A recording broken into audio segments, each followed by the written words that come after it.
So please welcome Ollie on stage. Yay! Hello, thank you. Have a seat. So first of all, oh, you need a microphone. Yeah, a microphone would help. Hey. I'm not sharing mine with you. There's one thing COVID taught me, don't share mics. Yes. You can do that. It's not a big deal. So let's start out with just an overall. What's the current state of the creator economy here in Asia, Southeast Asia? You're from London. You've been here. You've been Vietnam. You've been all over the place, Thailand. What do you see the state of the creator economy today? Healthy, not healthy? Where is it at? Yeah. So hey, everyone. Yes, great to be here. I think it's a really interesting stage, right? I mean, we've been through the pandemic in the last couple of years.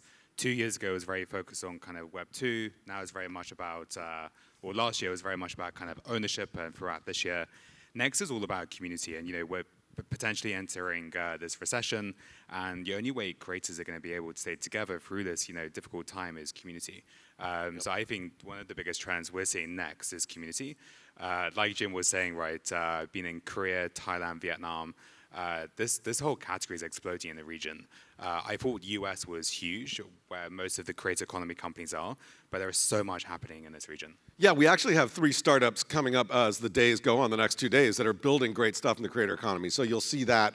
Talk a little bit about Antler, just real quickly, and how you invest in creators and creator economy companies, what your thesis is, if there is one, and how you think about that. Yeah, sure. So Antler, we're a global early stage fund. We invest in companies from pre-seed all the way up to kind of Series C. We love creator economy companies. I think we've invested in 45 companies now. We have 2 great companies speaking today, I think. One, John, who's at the back, co-founder of Google, and we've got another one later on today. But hey, like if you're an early stage company and you're a creator, or just sitting in your back bedroom, we'd love to back you. I actually think one of the really cool things about investing in creators is they have a massive fan base. So that's why we love investing in them. Yeah, it's almost like your consumer base is already built in. Exactly, it's amazing. Right? Yeah, exactly. Ollie's going to be here at least for another hour later on in the day, for sure. This is a big question, and we'll be asking this throughout the next few days.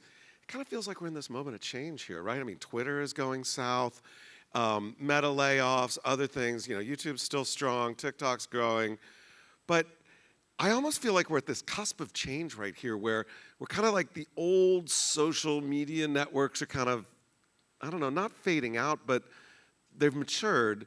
The new things, whether it's Web3 or other things, are having their ups and downs. And you think about the Gartner hype cycle, they're definitely cascading down to the trough of despair.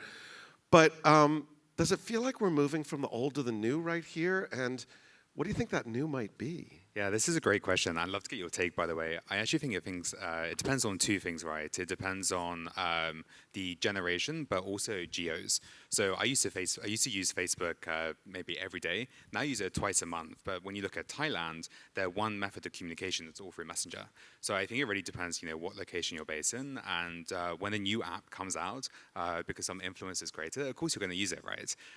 But how about you, Jim? What are you seeing in this whole space? Well, I think you're right about different regional places, because like in Saudi Arabia, Snap is the thing, and it's amazing.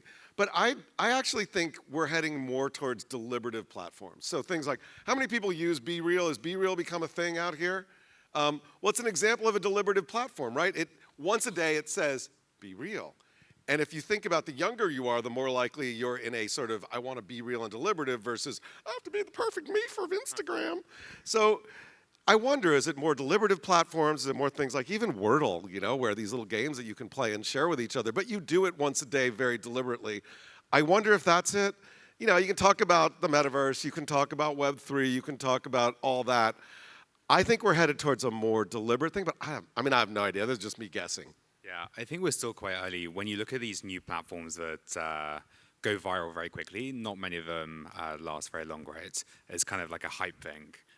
But who knows, right? We'll see what happens next. Yeah, I'm also fascinated by, we've been on the creator graph style for a long time, and a lot of these platforms help you figure out what creators you follow. They try and find creators like that. Whereas TikTok and the more short form folks are more on the interest graph. It's more about the content you like and the content the creator makes, and that they pair those together. And I wonder, are we moving from parasocial relationships where creators have big followings to more of that interest side, where if you lean into the interest from a creator perspective, you're more likely to do better. Does that make any sense? Am I just like overthinking short form versus long form? Yeah, I think you're right. I think again, looking at the graph and short form, long form, we're always going to have both, right? I think it actually depends on how do these platforms support the creators long term, right? So through discoverability, how do they think how we think, right? But how about you? You're seeing lots, in this space, especially across the globe, right? What's happening in the social space? So I think for me, one of the things that struck me, and I alluded to this a little bit before, is authenticity versus perfection. And it's almost like when the older social video networks and social media networks are all about the perfect version of yourself. So perfect Instagram version, the perfect this or that. And it's almost like we're really leading into authenticity where you don't want to be the perfect version of yourself. You want to be the real version of yourself. This actually is how I describe it. I live in San Francisco. How I describe the difference between San Francisco and LA. In LA, everybody plays a part, and you have no idea who they are, but they're all like the perfect thing. And in San Francisco, everybody is so authentic and real. It's like, I'm not just a bicyclist. I'm the best bicyclist ever. And so maybe we're going back more to the San Francisco way of life, which I would like. I don't know if that's true or not, but I see it that way. I think you're right, maybe. So think about creator diversification, right? We see creators maybe starting on a platform, whether it was YouTube or somewhere else, but now they're starting to go to different platforms. How do you think that creator diversification is going to play out here in Southeast Asia as new platforms emerge and as the platforms sort of change and evolve to compete with each other? Yeah, I think it's a really good question.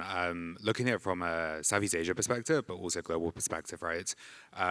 Creators are now, I think, on average, 5 or 6 different platforms, and they really want to go to platforms where their niche is or where their niche is, right? So if you're a music artist and you go to a completely different platform that doesn't support you to make an income, it's unlikely you're going to stay there long term. What we've discovered and what we're seeing through speaking to a lot of creators, but also startups, the creators want to go to platforms where really, the platforms can help them as much as possible in their niche. They might not be the biggest platform, but if they can help with discoverability, they can help with advanced payments, especially if we're entering a recession where the creators need to earn an income, right? They can't wait 30, 60 days. Those creators are very happy to go to the early stage companies. These big players, and I can't speak for TikTok or YouTube, but I think it's going to be really interesting how they evolve over the next couple of years, right? Yeah, and I also think it's really interesting is we've had creators who are, not necessarily OG, but have been creating for 3, 4, 5 years or whatever. They have a back catalog. And there are really interesting ways that are emerging for creators to take advantage of that back catalog, whether it's recutting it up for short form, whether it's putting it from YouTube to Facebook. I'm struck by, for example, what Jelly Smack is doing to take YouTubers and putting that content up on Facebook and other places. I was also struck, if you know the channel What's Inside, Daniel Markham, What's Inside a rattlesnake, What's Inside a golf ball. He's taking his own content, putting it on Facebook, and making a lot of money doing it, and doing it himself. How do you feel about that, kind of recycling old content to put in new places and new ways? Is that a real trend, and is that something that more and more creators are starting to look at here as well? Hey, this is a great question. I know we're going to talk about AI shortly, but I think it's really important that creators recycle the content, right, to stay relevant. But one of the biggest challenges creators face today is they can only be global in the markets or the language they speak in, right? So one of the things we're really excited about when it comes to AI is if you're a creator in any country, as soon as you upload a video, that video should be able to be translated into any language, but is the creator's voice. Right. Yeah, that's cool. This is really cool, and actually, that I may have been on this stage somewhere, but Nasir from NAS, and we'll be hearing from Alex Dweck from NAS.io, I think right after this, talk about cool stuff they're doing. But he opened my eyes to the fact that it's 90%, 80%, whatever non-English speaking parts of the world, being able to translate is such an opportunity. One of my good friends is now working at Paper Cup. I'm not sure if you know Paper Cup, but they just announced that they are translating CNN in England to Spanish and doing it in the voice of the creators. They're not ready for the emotional side. Like, it's gonna be hard to do Mr. Beast that way. And I know they've been working with Unilingo to come up with new people. So it's not Jimmy doing it, but it's somebody who can emote like Jimmy doing it, but in Spanish and other things. So I'm fascinated about that. How do you see that developing where you can post it and then immediately the creator's voice with the intonation and the emotion and the energy in different languages? Is that coming tomorrow? We've spoken to a couple of companies doing this. They haven't quite got it right. The emotional, connection is not quite there. But it wouldn't surprise me if one of the big guys like YouTube, Google just do it tomorrow. Yeah, you would think that the platforms would be doing it as well, right? Well, you would have thought they would have done it already, right? Yeah, But it's yeah, not there yeah. yet. Well, and captioning has happened already. I mean, it's LinkedIn just announced that they're putting captions in. We've had captions on the other platforms. Translating that will be really interesting. Before we talk about creators and creator diversification, I just want to talk about managing burnout and building sustainable careers. You talked about some of the financial products which help, but as a creator, what are some of the ways and that you're seeing, at least here in Asia, about how managing creator burnout, helping them do a better job, helping them really be CEOs of their small businesses?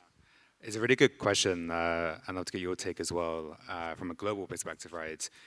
I think what we sometimes forget, being a creator is insanely difficult. You're a one-man person, or you're basically creating, you're managing your products, you're marketing, you're doing the finance, you're doing the brand deals. That's one person. Normally, if that's a company, it's maybe 10 or 15 people, right? So I think it's likely or potentially likely, we're going to enter a recession for the economy, but also that impacts creators, as the biggest budgets that get cut is marketing, right? And that falls under creators. So I think one of the things platforms can do to support creators, support them with payments, so advance payments, so they get paid up front. But also, so many of these platforms are not yet providing discoverability to the creators. The creators still have to do the majority of the work. So platforms who provide discoverability, who can help those creators make an income, I think would be great. What's your take? Well, I think this is something that we see companies like Spotter doing this, where they'll pay for your back catalog and take over monetization so you can do other things. There's the ability to get, we talked about the payday loans, which is really interesting. The more that creators can build direct connections with their biggest fans, which is also happening. We're seeing new companies emerge that help you reach your biggest fans, and then turning that into a recurring revenue stream. I mean, Patreon's been around for a long time, but there are new ways, whether it's through tokenized communities and other ways to do that. That I find super interesting. But I also wonder, how do we help creators with their mental health? And so we're seeing new ways to do that too. And then also, how do you build your team? We've got Sherry Wong here talking about what she's doing, an editor of, I think, Tomorrow, but really interesting when multiple companies coming out helping you to find the right editor, find the right producer, and build that out. And so I think that's really, really important. Yeah, I think it's going to take a while for platforms to help creators, especially with the mental health angle.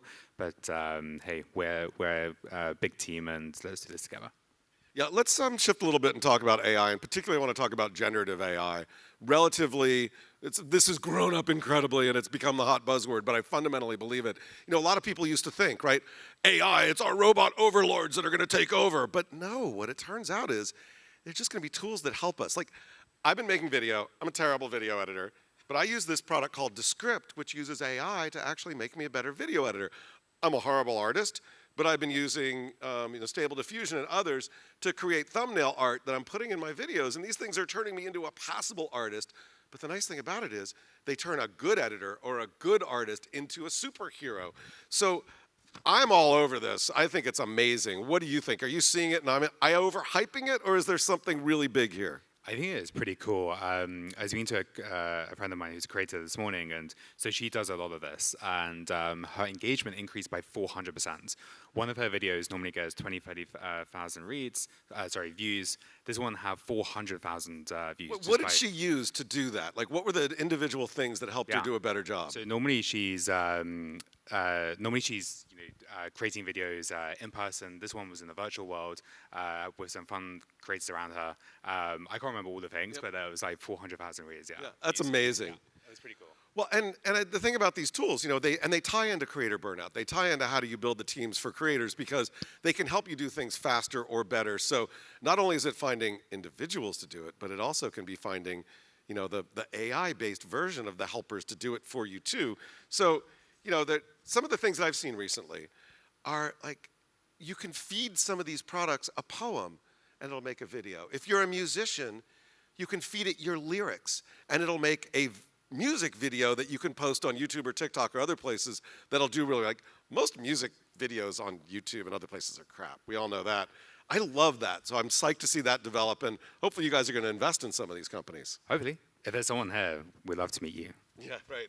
So let's shift a little bit and talk about one of the things I talked about up front, which I see creators in charge. And the dynamic between creators and brands, creators and platforms even creators in their audience has changed over the last couple of years. How do you see that? How does that lead into products and companies and things that you're looking at investing in? Yeah, so two of the startups who are pitching today, Goo and Taraka, they're here today. We both invested in them. They help creators, launch products, but also, when it comes to ownership, we discussed earlier, right? The discoverability, the direct monetization. I think if we deep a little bit deeper in our annual creator economy report we write every year, the focus for this year was actually all around ownership. Platforms today, or especially creators today, if they have a couple million followers and they're on TikTok or the likes of YouTube, they have no data on who their audiences are, right? This must change, and I think if we're going to be a transparent creator economy going forward, the data transparency has to be very upfront for the creators. Yeah, absolutely, and there are companies doing it too. One of the companies I'm advising, Super.fans, small company in the US, but really helping creators find their biggest fans on YouTube, on TikTok, on other places. I think that's going to be really interesting to develop. I want to make sure I remember this before we're done. We've got just a couple minutes left. You talked about your creator economy report. You did it this year. You're doing it in 2023. How can people find it and get it when it comes out? And I think I put you on the hook for doing it first quarter, but tell me what's going on there. Yeah, so we write a lot of content. So we did our first report in 2021. It was around Web 2. Then the category very changed to kind of ownership. It'll probably be published in Q1 next year. Still figuring out, is the next big trend what we're thinking about going to be it? TBC. But just head over to antler.co and you can see all of our content. Antler.co. Keep looking at it.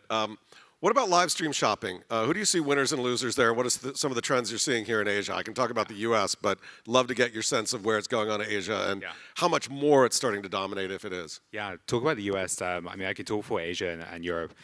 Live shopping has been here for years, right, in Asia, where we spent a bit of time looking at Europe. It doesn't actually work. And I think the reason why it doesn't work, 72% of Americans, I think, have a credit card, and only 36% of Europeans do. So just the consumer behavior is very different, and I'm not sure actually if live shopping will work in Europe, but Asia for sure it's working. And US, we've seen the likes of Whatnot backed by A16Z. What's happening in the US and where does it go next? Well, even YouTube. YouTube just did a live stream shopping thing. It's our Thanksgiving and Black Friday, and anyway, big shopping time in the US, around the world. But they did a big live stream with Justine and a bunch of other top creators. Pinterest launched Pinterest TV. So very interesting. Are there any creators individually here in Asia that you think, you got to watch these folks on their live stream shopping? Yeah. Who comes to mind? There's a really cool creator based in Taiwan. She's called Sandy Lin, and she's all over this live shopping and e-commerce. And again, I actually met her 2 years ago. She was, not a huge influencer, but now she has a couple million followers, I think. And there's this other really cool creator in the US called Dylan LeMay. He used to just started making kind of ice cream videos on TikTok. Now he has his own ice cream school, I think in New York or something. That's awesome. Okay, real quickly on the Web3 side, where do you think Web3 is going? We've seen a little bit of a hiccup over the past couple of days. I am exaggerating. Not exaggerating, I'm downplaying. A little bit of a hiccup, but where do you see Web3 and the creator economy developing? Yeah, there's been a few hiccups. Going forward, for us to be a transparent creator economy, it's all about ownership and data transparency. All right, well, we got one thing left. Okay, so looking forward to 2023, last question. What are you most excited about? Community. Community. Okay, why? You can say more than that. You don't just give me one word. Why is community what you're looking forward to? So it's community, but also, you guys were saying in your intro, right, everybody will become a creator at some point. I 100% believe that. A lot of my friends today, who are leaving university or leaving school, they don't want to go down the typical career route. They want to become a creator. They want the flexibility to work anywhere in the world. Community, if there's no community, then I don't think you have a good fan base, or at least a direct fan base, right? Yeah, and many different ways to do community. The thing I'll leave with, and we'll talk more about this in our next session, that was a great lead-in, nice. is just the different ways that creators can build communities and the different types of communities that are out there. Hey, everyone, big hand for Ollie Forsyth for helping to kick this off.